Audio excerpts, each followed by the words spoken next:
Voilà, donc on parlait des lois organiques. Ouais, donc une constitution, ça pose les grands principes de la façon dont on va gérer les pouvoirs publics et donc le bien collectif.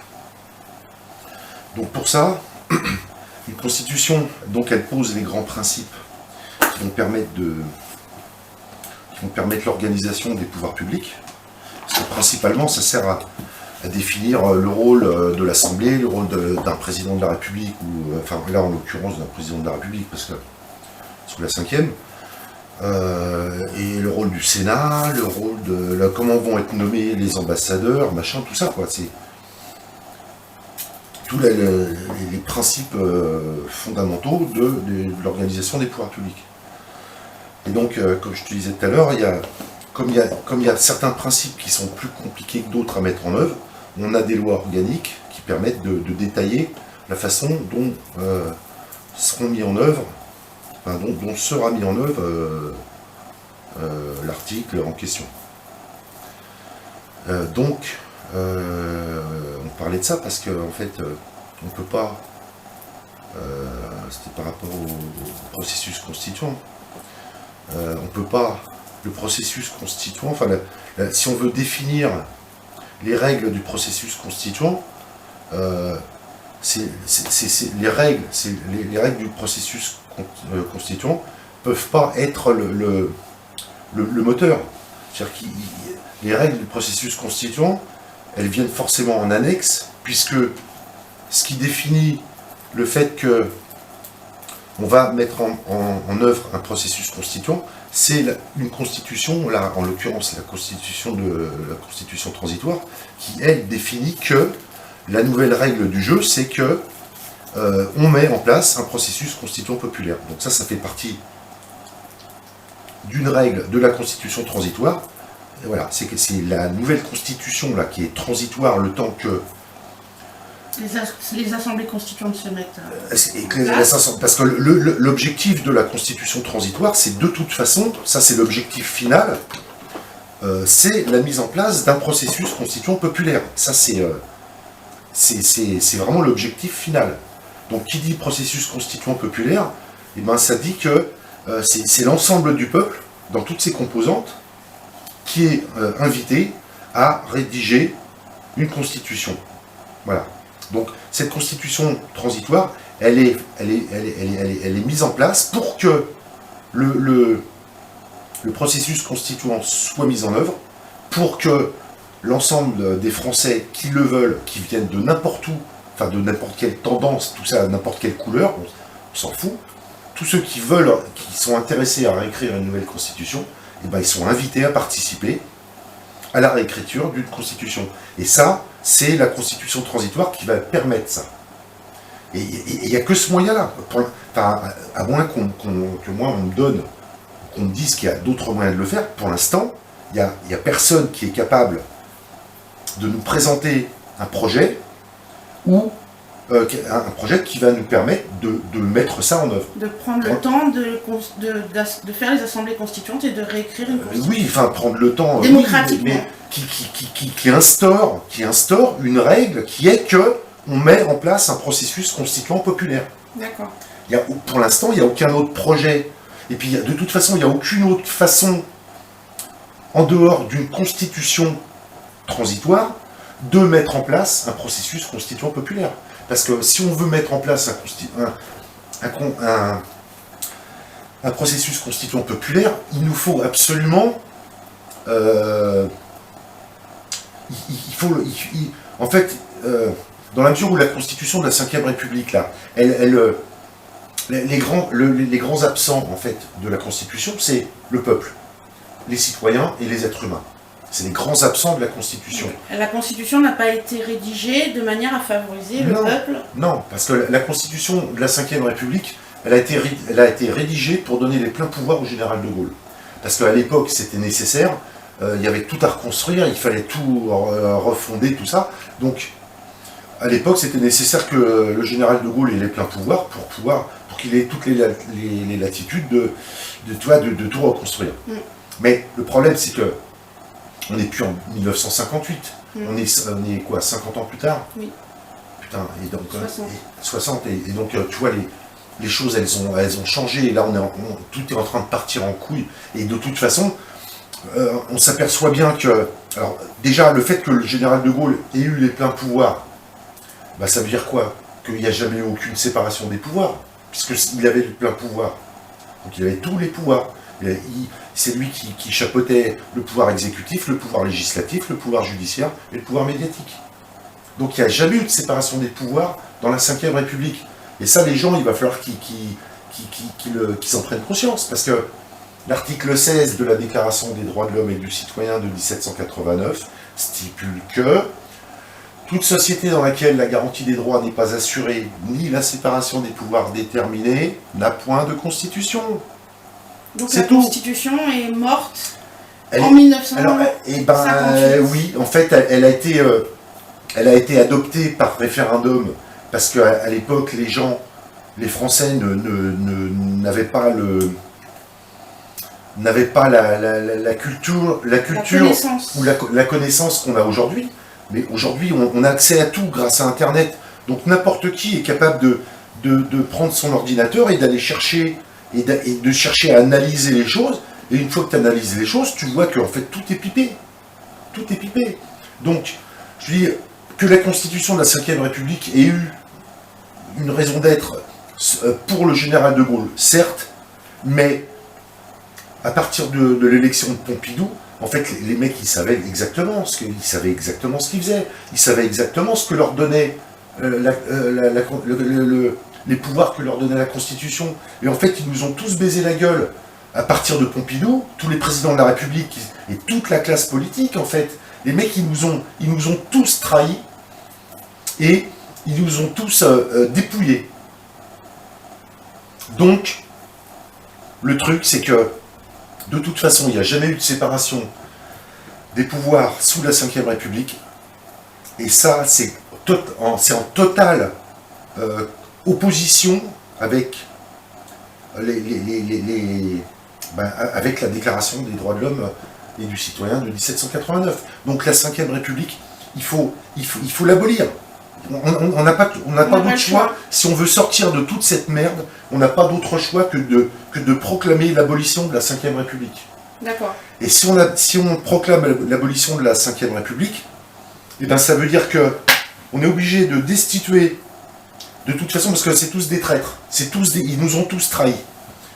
On est obligé de passer par la destitution de l'ensemble de la classe politique et de tous les responsables, de toutes les personnes qui ont eu des responsabilités des responsabilités publiques sous la Ve République. Tous ces gens-là, il faut les destituer. Tous ceux qui sont encore en activité, qui ont toujours des mandats, tout cela, on les destitue sans aucune forme de procès, puisque il n'y a pas de constitution. Il n'y a pas de constitution. Donc tous les mandataires de la Ve République sont destitués sur le champ. Et ensuite, une fois que, simultanément, tu proclames la constitution transitoire suspensive qui va permettre la mise en place du processus constituant populaire pour que, et ce processus constituant populaire va permettre à l'ensemble du peuple français de réécrire lui-même, par lui-même et pour lui-même, une constitution digne de ce nom.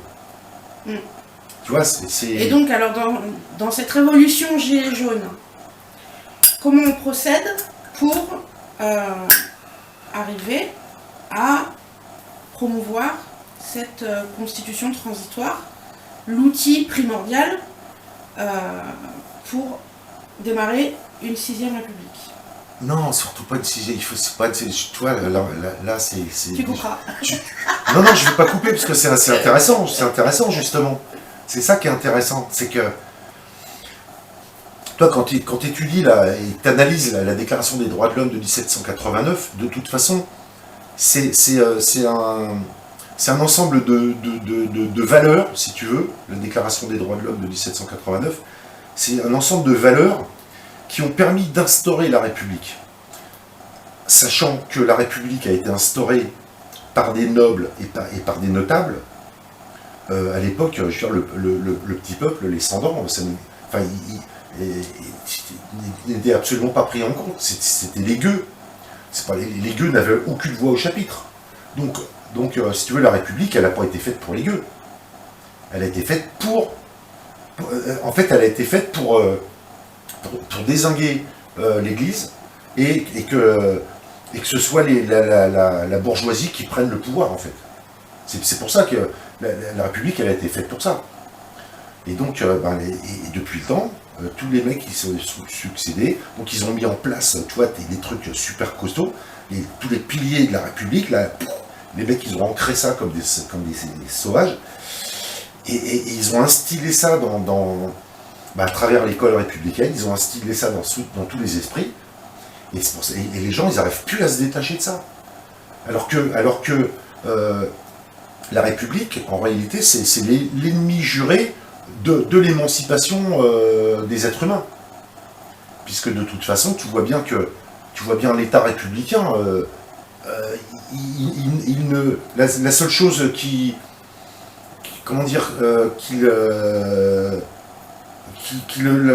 préoccupe, c'est qu'on soit tous soumis à cette République.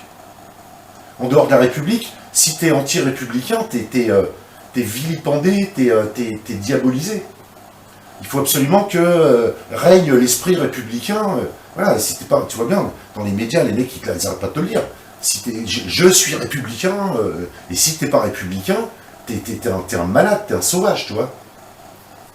Enfin, c'est grave quand même, c'est grave. Et en fait, et là, tous les gens s'identifient à la République. Tu vois, le 14 juillet, c'est fait pourquoi ? C'est fait pour que, alors que le 14 juillet, c'est absolument pas le peuple qui s'est révolté. Les mecs se sont servis du peuple pour aller faire des bastons, mais c'est absolument pas le peuple qui s'est révolté. Et en fait, le 14 juillet, c'est une espèce d'égrégore de merde à travers lequel les gens sont censés fêter la Révolution française, alors qu'en fait, ils fêtent leur esclavage. Putain, c'est un truc de malade. Et donc, tout est fait pour nous abrutir, pour nous fermer le cerveau. Tu vois, tu prends la Déclaration des droits de l'homme de 1789. Là, pourquoi elle n'est pas enseignée à l'école ? Pourquoi elle n'est pas enseignée dans l'école républicaine ? Alors que c'est le fondement des valeurs républicaines. Parce que les gamins aujourd'hui, tu vois comment ils cogitent, à la vitesse à laquelle ils cogitent. Mais les mecs, les gamins, tu leur fous ça sous les yeux. Et ils vont dire, hey, maîtresse, il y a un problème là. Il y a un problème. La Constitution, les droits de l'homme, là, la garantie des droits, là, elle est où, là ? Et tu vois, les gamins, ils vont percuter. Ils vont se dire, il y a un problème. Donc si tu mets ça dans les mains des gamins, les gamins, ils vont dire, ah, non, il faut faire sauter tout ça, là. Moi, j'en veux pas. J'en veux pas, la Déclaration des droits de l'homme. Moi, je veux être un être humain libre et souverain. Tu vois ? Donc, l'école républicaine a évacué tout ça. Bon, avant, il y avait quand même l'instruction civique où on apprenait plus ou moins ça, mais vu que tout était faussé et qu'on n'avait pas accès à toute l'information et à toute la connaissance comme on a accès aujourd'hui, bon, on t'apprenait par cœur et puis tu te posais pas de questions, tu vois, c'est comme un poème, t'apprends par cœur, tu vois, une fable de La Fontaine, tout ça, c'est pareil. Là, aujourd'hui, tu vas aux impôts, par exemple, les mecs, ils nous pressent comme des citrons. Tu leur dis, attendez les mecs, dans la Déclaration des droits de l'homme de 1789, il y a l'article 14 qui dit que les citoyens ont le droit de surveiller la quotité, machin, le montant des prélèvements, tout ça. Il y a une Déclaration des droits de l'homme, les gars, là. Et les mecs, les fonctionnaires des impôts, ils te crachent à la gueule. Tu dis, attends, vous êtes fonctionnaire, je viens vous dire qu'il y a une Déclaration des droits de l'homme, et vous me crachez à la gueule. Mais vous êtes malades, les mecs. Et les flics, c'est pareil. Moi, j'ai mon fils, là, qui s'est fait contrôler tout ça. Alors, t'as les flics et les contrôleurs, qui disent, machin, ils demandent des papiers d'identité, puis mon fils commence à leur parler de la Déclaration des droits de l'homme. Et les mecs, tu sais ce qu'ils lui répondent ? Oui, mais vous êtes dans votre monde. Mais t'hallucines. Non, mais t'hallucines. C'est-à-dire que les mecs qui représentent l'autorité publique, quand tu leur balances au nez qu'il y a une Déclaration des droits de l'homme et du citoyen, ils te répondent que t'es dans ton monde et que t'es en train de délirer. Donc là, si tu veux, là c'est plus possible. Elle est complètement éradiquée. est complètement Oui. voilée, cachée, Ouais, et puis, ignorée. Ignorée et puis violée surtout. Et de toute façon, quand on voit l'évolution de la société et puis l'évolution des mentalités, parce que de toute façon, même s'il y a la majorité de la population est complètement encore complètement essorée, quoi. Il y a quand même des êtres humains qui sont alors bon, on dit éveillés, mais bon, il serait bien de trouver un autre terme, enfin, qui ont conscience de tout ça. Et merde, j'ai perdu le fil là. Merde, qu'est-ce que je voulais dire? Oui, donc de toute façon, tous les gens qui ont conscience de ça, qui analysent les choses, en fait, ils se rendent compte que, et puis nous on l'a fait là, pour pouvoir rédiger la constitution transitoire, c'est que quand on analyse la déclaration des droits de l'homme et du citoyen de 1789, tu te rends compte que c'est complètement obsolète. Puisque de toute façon, ça, c'est les valeurs, c'est ce qui a forgé les valeurs républicaines. Et on sait maintenant que la République est l'ennemi de l'émancipation. Donc, tous les êtres humains qui maintenant veulent s'émanciper, eh ben, savent pertinemment que la Déclaration des droits de l'homme et du citoyen de 1789, elle est totalement obsolète et que maintenant, il faut réécrire une nouvelle déclaration.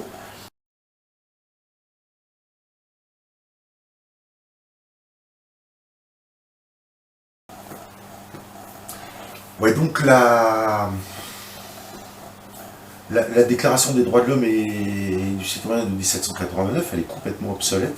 Et donc, c'est pour ça que nous, on a rédigé une nouvelle déclaration des droits, des devoirs et des responsabilités des êtres humains. Parce que, tu vois, là, par exemple, là, les gens se sont complètement débarrassés de leurs responsabilités. Puisque, c'est pareil, quand tu votes pour élire des gens qui, en fait, c'est des gens qui vont te représenter.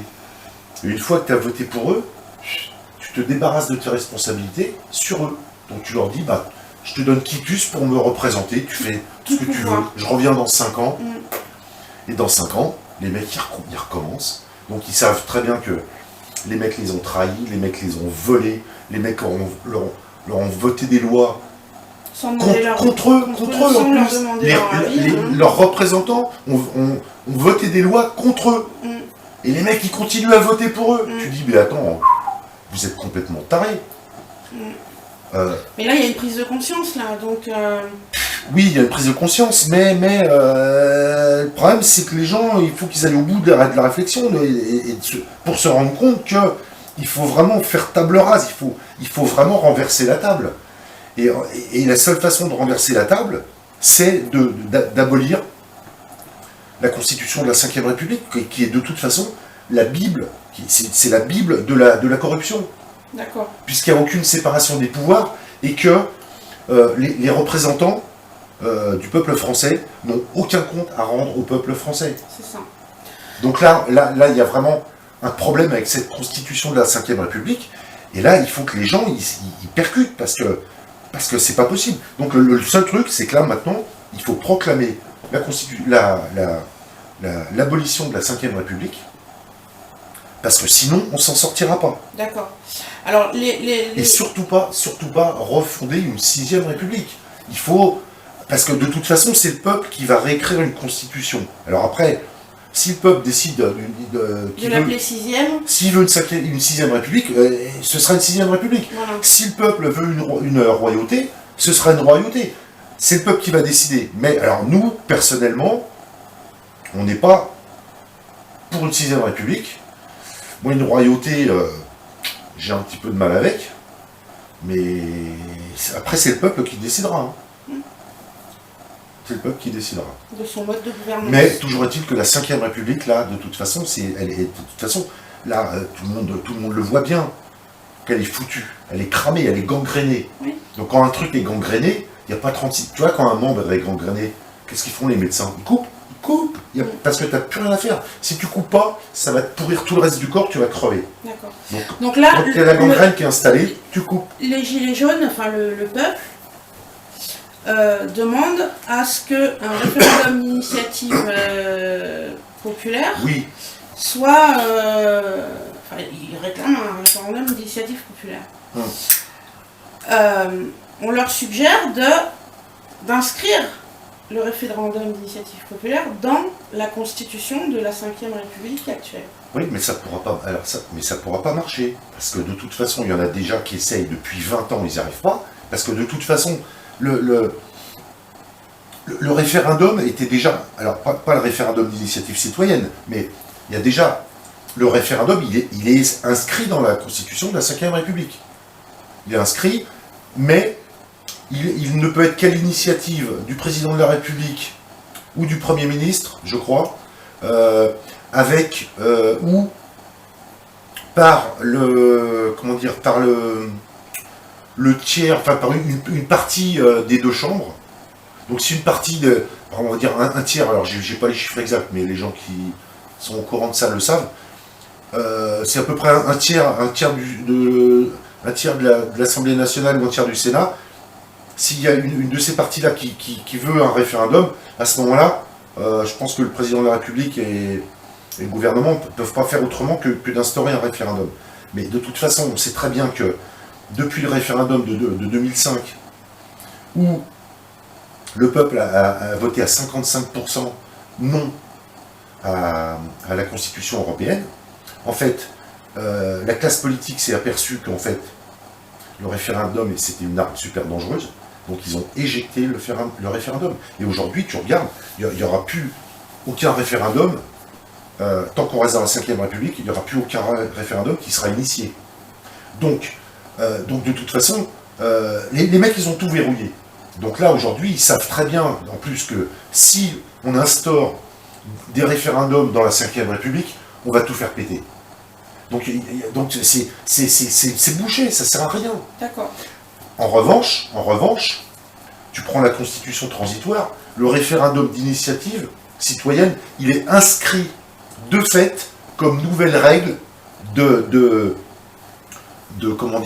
gestion des pouvoirs publics. Il est dans la Constitution transitoire. Genre, tu peux pas avoir la mise en place d'un processus constituant populaire sans référendum. C'est impossible. Donc le référendum d'initiative citoyenne, il est inscrit de fait dans la Constitution transitoire. Donc, pour avoir un référendum d'initiative populaire, il faut qu'on s'empare de cette Constitution transitoire. Voilà. Parce que de toute façon, il n'y a aucun moyen de faire inscrire le référendum d'initiative citoyenne dans la Constitution de la Ve République, puisque tu vois bien comment réagissent les députés et le gouvernement. C'est qu'ils en ont rien à foutre de nous. Donc, et de toute façon, ils savent très bien que là, en plus, là au stade où on en est, ils savent très bien qu'ils inscrivent le RIC dans la Constitution. On fait tout péter, puisque les gens vont là, ça va plus être du 55%, ça va être du 95%, tu vois. Donc les mecs, ils accepteront jamais de... Puis de toute façon, quand tu vois comment ils nous défient, qu'ils nous crachent à la gueule, ils inscriront jamais le RIC dans la... Il n'y a absolument aucune chance que le RIC soit inscrit dans la Constitution de la Ve République. D'accord. Donc, il faut qu'on dise aux Gilets jaunes, Oui. il faut qu'on dise au peuple. À l'ensemble du peuple, oui. Mais déjà, les Gilets jaunes, ce serait bien qu'ils comprennent tout ça. De s'emparer, de lire cette Constitution. Ouais, de la lire et de lire la déclaration... Transitoire. De lire la déclaration des droits et des devoirs et des responsabilités des êtres humains, parce que là, cette déclaration-là, c'est quand même la base de tout. C'est le socle, c'est un nouveau socle de valeurs. Et déjà, on a une devise, enfin, il y a une devise dans cette déclaration qui serait la nouvelle devise et qui change complètement la donne, puisque cette devise, elle devient liberté, équité, solidarité, responsabilité, émancipation. Ça, c'est la nouvelle devise qui remplacerait liberté, égalité, fraternité. Tu vois, c'est vachement plus puissant. Parce que toi, tu remplaces l'égalité par l'équité, ça change complètement la donne. On dirait que ça replace l'être humain au centre. Ça le replace direct au centre. Puisque tu vois, donc la solidarité, c'est aussi, ça doit être une valeur porteuse. La responsabilité. Tu vois, au lieu de déléguer tes responsabilités à tout un chacun et te dire oui, de toute façon, c'est de la faute du voisin. Non, on est tous responsables de la situation dans laquelle on est. Tout à fait. Donc, que chacun se réapproprie ses responsabilités d'être humain, non pas de citoyen, nous on a éjecté le terme citoyen aussi, mais d'être humain, on est des êtres humains.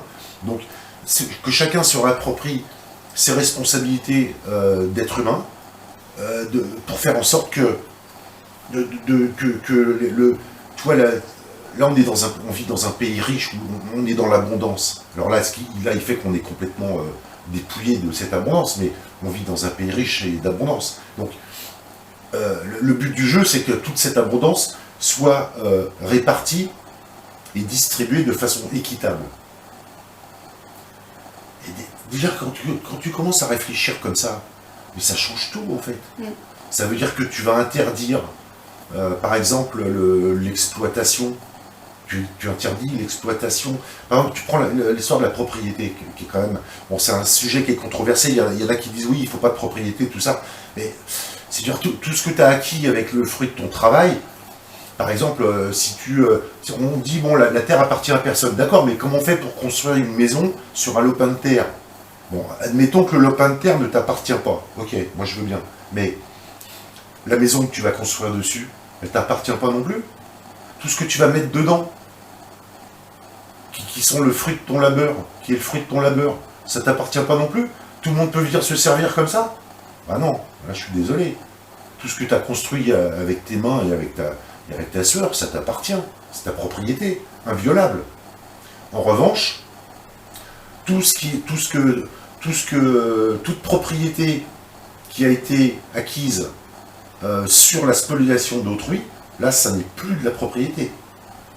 En revanche, tout ce que toi, tu as construit, voilà, par le fruit de ton labeur et de ta sueur, ça t'appartient de droit et de fait. Et c'est totalement inviolable. Donc tu vois, il y a tout ça, il faut... et puis, bon, c'est pareil, là, il y a 51 articles, tu vois, c'est quasiment tous du même tonneau, quoi. Donc ça change complètement la vision des choses. Et c'est vachement intéressant, c'est passionnant, parce que ça change complètement la donne. Alors, tout à l'heure, tu m'as expliqué comment on pouvait faire pour abolir la constitution de la Ve République. Est-ce que tu peux réexpliquer quelles sont les deux possibilités dans le contexte actuel là, qu'on doit faire, les Gilets jaunes et le peuple? Eh ben, les deux options, c'est que c'est par la force ou de façon pacifique ou de façon violente. Donc la façon violente, c'est que un certain nombre de personnes, par exemple les généraux, parce que de toute façon, si ça doit être instauré par la force, on aura forcément besoin c'est l'armée.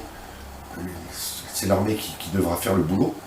Donc pour que l'armée fasse le boulot, il faut soit qu'il y ait sécession au sein de l'armée, soit que les généraux soient OK avec le fait d'instaurer une constitution transitoire, auquel cas ils envoient les troupes et un renversement du régime. Donc ça c'est la façon violente, enfin brutale on va dire. Et la façon non violente, eh ben, c'est que chaque Française et chaque Français s'empare de la déclaration des droits, des devoirs et des responsabilités des êtres humains et de la Constitution transitoire, la lisent, comprennent tout ce que ça va permettre de mettre en place, et qu'à partir de ça, chacun dise voilà, moi je veux que soit proclamée la Constitution transitoire. Et donc ce sera la force du nombre. Et donc ça s'imposera tout seul. Mais le problème, c'est que ça risque de prendre du temps. Ça risque de prendre du temps, mais...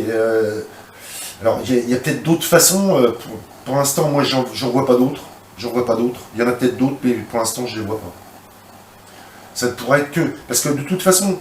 Donc c'est pour ça, c'est vachement important que les gens lisent cette constitution transitoire, parce que moi, je me suis aperçu que depuis qu'elle a été publiée au mois de février 2018, là, en fait, il y a plein de gens qui trouvent ça super, mais quasiment personne ne l'a lu. Alors, c'est pareil, comment tu peux trouver ça super si tu ne sais pas ce qu'il y a dedans? Donc moi, j'invite vraiment j'invite vraiment tout le monde à lire cette constitution transitoire pour que vous compreniez tout ce que ça va nous permettre de mettre en place. Et encore une fois, nous, pour l'instant, il n'y a personne qui est capable de nous confronter un projet équivalent, voire meilleur. Donc nous on ne demande que ça. Hein. Mais a priori, il y a beaucoup de gens qui travaillent. Il y a beaucoup de gens qui travaillent sur une constitution transitoire. Non, il n'y a pas une constitution tout court. Sur une constitution tout court. Parce qu'il y a quand même des assemblées constituantes en France. Oui, les gens travaillent dans les ateliers constituants. En fait, les gens travaillent pour apprendre à devenir des constituants. Donc ça, c'est super. Mais le problème, c'est que ça fait 10 ans qu'ils travaillent là-dessus. Tu mets pas 10 ans à apprendre un métier. Et puis là, c'est même pas un métier constituant. Ça peut... C'est un peu le même cheminement, mais c'est pas un métier. Donc, je veux dire, normalement, en un an, si t'es pas trop con, il y a quand même pas mal de gens qui sont, tu vois, qui ont une éducation, qui ont de l'instruction. Les gens sont instruits quand même.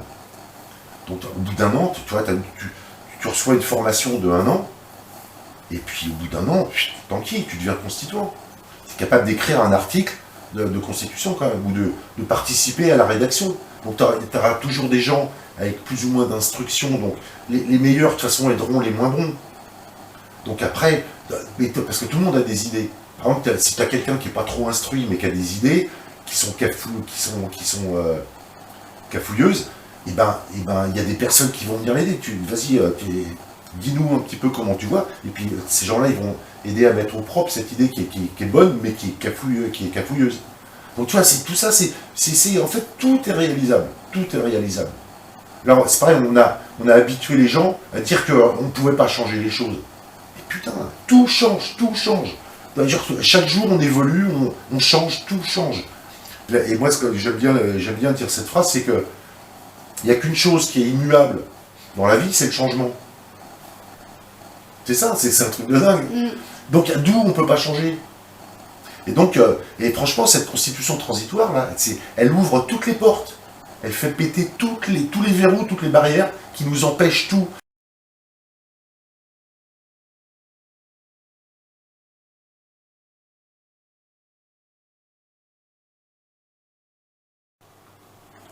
Parce que là, on a expliqué 1789, 1958 que l'on s'était fait enculer.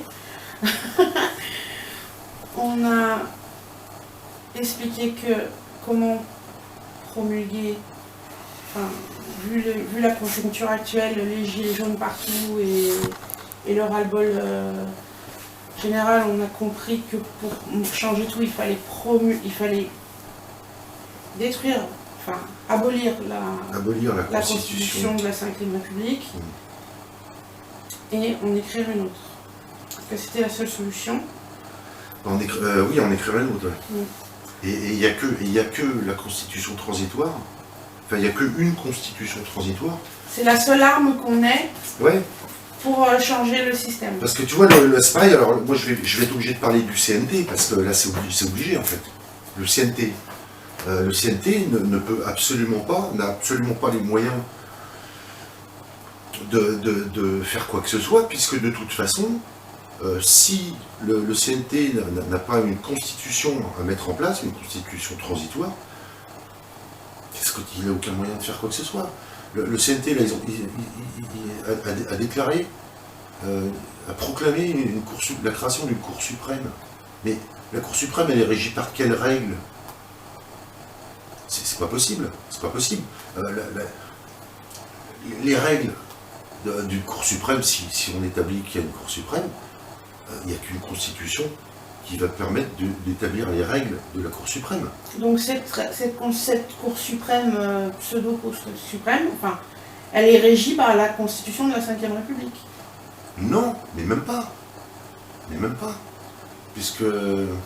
Non, mais ça, en fait, ça n'a ni queue ni tête. Ils ont un programme, si tu veux, que n'importe qui, n'importe qui a de la logique va adopter. Mais en fait, c'est juste un programme.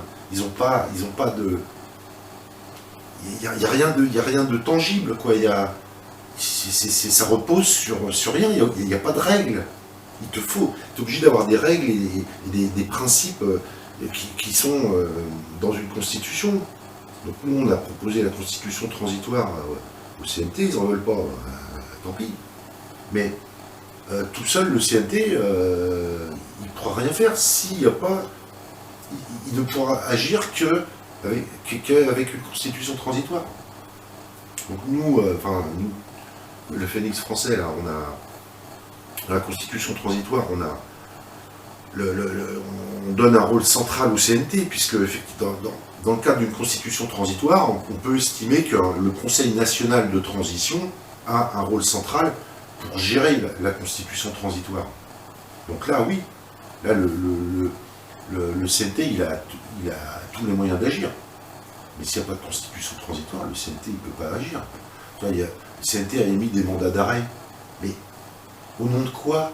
Enfin, je veux dire, c'est pas au nom de quoi, c'est légitime, si tu veux, mais c'est légitime, mais juridiquement, ça ne tient pas la route. Ça ne tient pas la route, juridiquement. Qu'est-ce qui... sur la base de quoi tu vas lancer des mandats d'arrêt? Là, les mandats d'arrêt, tu peux les lancer sur la base d'une constitution transitoire qui dit que c'est tous des félons, c'est tous des traîtres, ça fait partie des règles que tous les Français ont adoptées. Donc là, effectivement, tu peux lancer des mandats d'arrêt. Mais si tu n'as pas de règles qui établissent, sur quelle base tu lances des mandats d'arrêt? Tu vois? Donc en fait, ça ne tient pas la route. Là, le programme du CNT tel qu'il existe, ça ne tient pas la route.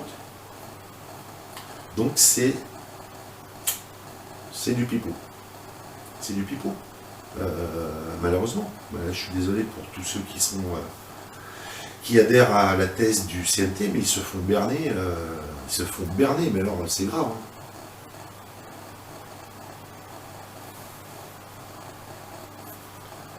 Donc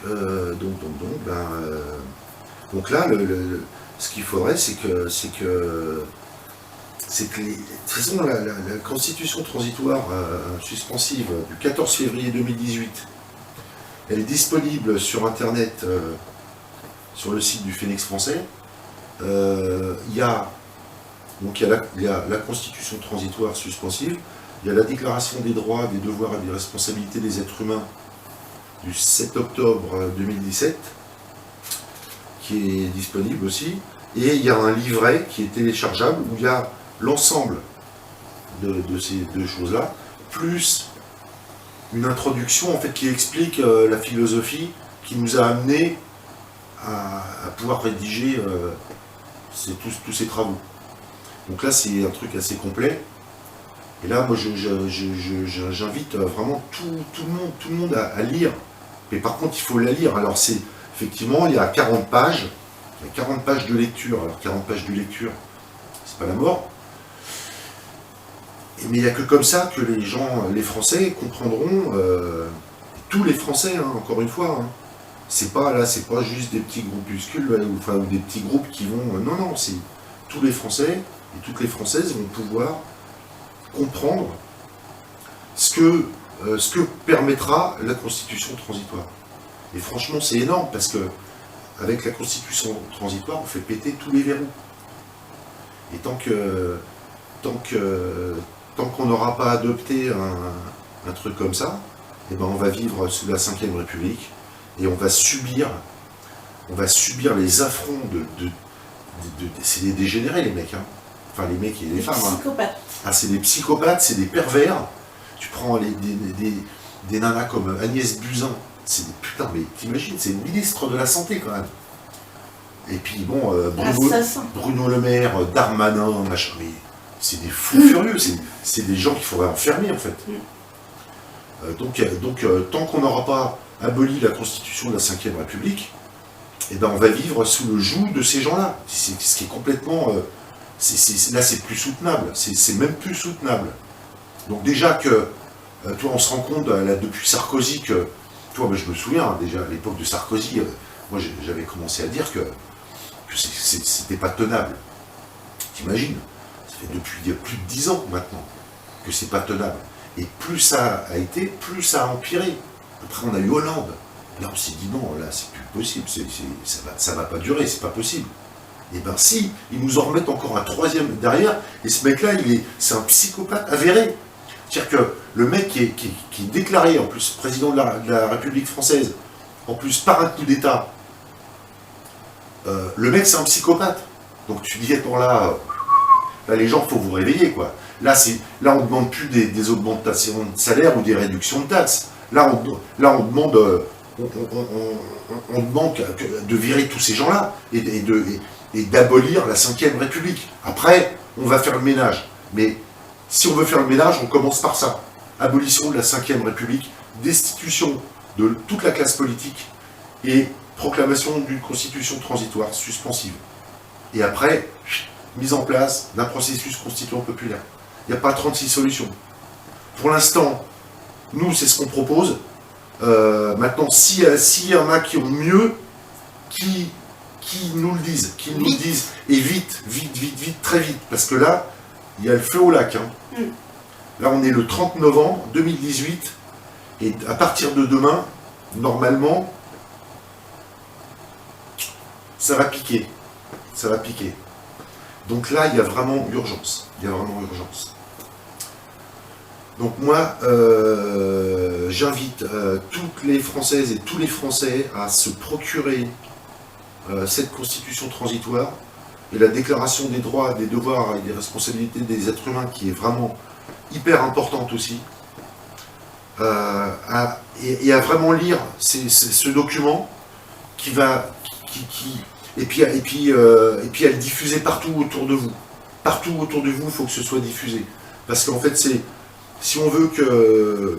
Donc là, de toute façon, il y a une insurrection là là, ça y est, c'est parti, l'insurrection. Donc là, à mon avis, on ne va plus pouvoir l'arrêter. La seule chance de pouvoir l'arrêter, c'est que les gens s'intéressent à la constitution transitoire, parce que de toute façon, là, je pense qu'il n'y a plus le temps d'en écrire une. Il faut prendre celle-là, même si... Alors, elle n'est pas parfaite, ça, on le sait qu'elle n'est pas parfaite. Nous, on est des gueux. Hein. Enfin, les gens qui ont rédigé la constitution transitoire, suspensive, c'est des gueux. Donc, elle n'est forcément pas parfaite. Mais elle a au moins le mérite d'exister. S'il faut l'améliorer, on l'améliorera. La déclaration des droits, des devoirs et des responsabilités des êtres humains, c'est pareil. C'est pas parfait, mais ça a au moins le mérite d'exister. S'il faut le faire évoluer, on le fait évoluer. Mais prenez ce truc-là et regardez ce que vous pouvez faire avec ça. Parce que c'est une arme. C'est la seule arme qu'on ait. Oui, c'est la seule arme qu'on ait. Enfin, de ce niveau-là. C'est la seule arme qui va nous permettre de retourner la 5e République. C'est la seule. Ou sinon, si on a une autre, dites-le nous. Nous, on accepte tout. Hein. Mais pour l'instant, nous, il y a des gens qui nous ont dit oui, mais il y a déjà une déclaration, il y a déjà une constitution transitoire qui a été écrite. Et les mecs, on leur a dit, bah, montrez-la nous, on veut voir, on manque qu'à voir s'il y a des gens qui ont réfléchi au même niveau que nous. Non, personne ne nous a fourni ça. Donc alors ça veut dire que tu me baratines, ça n'existe pas, il n'y a pas d'équivalent. S'il y a un équivalent, nous en plus on veut le voir, puisque on va tout mettre en commun, tu vois, ça va décupler la force. Ah bah non, personne qui nous propose ce truc-là. Et tous les gens toutes les personnes qui pourraient nous apporter une caution morale, à mon avis, il y en a dans ces gens-là qui ont connaissance de la constitution transitoire.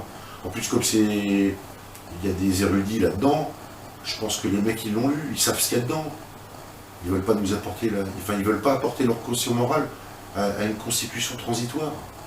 C'est quoi le projet, là? C'est quoi le projet? C'est quoi le problème? Il est où le problème? Moi, je veux qu'on me le dise où est le problème. Parce que là, encore une fois, là, il y a le feu au lac, là. Il n'y a pas le temps. Il n'y a Non. pas le temps. Il n'y a pas le temps d'autre chose. Là, on est au pied du mur.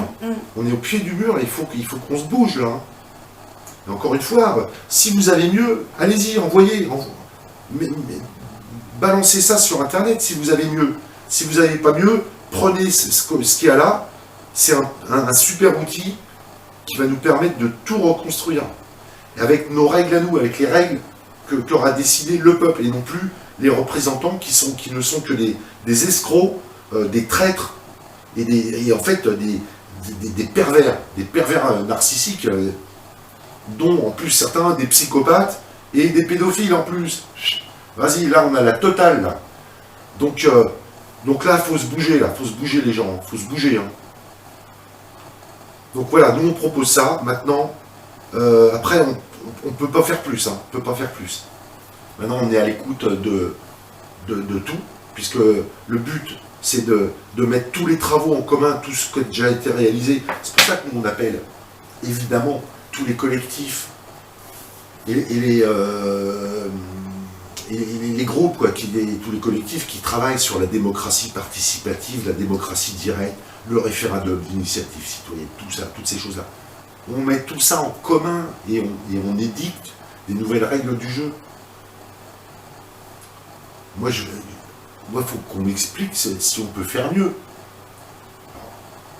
Et qu'on m'explique s'il y a quelque chose de mieux qui va nous permettre, ou d'équivalent, qui va nous permettre de réaliser ça. Et pour l'instant, il n'y a que ce projet-là qui va nous permettre de mettre tous ces travaux qui ont déjà été réalisés. Parce qu'il y a en France, il y a un truc qui disait, en France, on n'a pas de pétrole, mais on a des idées. Mais grave qu'on a des idées, grave. Ça n'arrête pas, ça fuse dans tous les sens. Et bien, la constitution transitoire, elle va nous permettre de catalyser tout ça. C'est le seul truc qui va pouvoir catalyser tout ça. Moi, je sais pas quoi faire d'autre, hein, franchement. Je sais même pas quoi dire d'autre. Il faut juste que les gens s'emparent de ce truc-là. Qui n'est qu'un outil. C'est un outil qui est mis à la disposition de tous. Nous, parce que voilà, moi je fais partie du Phénix français, on n'a absolument aucune intention ni ambition de quelque pouvoir que ce soit. Nous, tout ce qu'on a fait, c'est rédiger un outil qui va permettre au peuple de s'émanciper. Voilà, c'est tout. Donc, on est absolument apolitique, puisque de toute façon, avec le discours qu'on tient, forcément, on considère que tous les partis politiques, de toute façon, ne sont que... C'est des sectes, en fait. C'est des sectes, les partis politiques, puisqu'ils lavent le cerveau des gens, et que, voilà. Donc, évidemment, on est totalement apolitique. On n'a pas de bord politique. Nous, ça ne nous intéresse pas. On a une vision qui est beaucoup plus au-delà de ça, quoi. Donc, totalement apolitique. Et en plus, on n'a aucun financement. On est subventionné par personne, donc on n'est pas récupérable. Les mecs, là, s'ils veulent nous récupérer, ils vont avoir du mal. Hein. Et puis, de toute façon, ça appartient à tout le monde. Voilà, ça appartient à tous. De toute façon, c'est ce qu'on a dit, et ça c'est écrit sur le site du Phénix, c'est que de toute façon, à partir du moment où la constitution transitoire a été publiée sur Internet, c'est-à-dire qu'elle a été balancée dans l'espace, donc elle ne nous appartient plus, elle appartient à toute l'humanité. Alors, aux Français d'abord, mais en réalité, c'est pareil, hein, c'est un truc qui est génial, c'est que en fait c'est totalement universel. Parce que la déclaration des droits, des devoirs et des responsabilités des êtres humains et la constitution transitoire suspensive, elle peut être adaptée dans n'importe quel pays. C'est universel, en fait. Et ça, c'est carrément génial. Donc, à partir du moment où ça a été balancé dans l'espace, ça ne nous appartient plus. Voilà.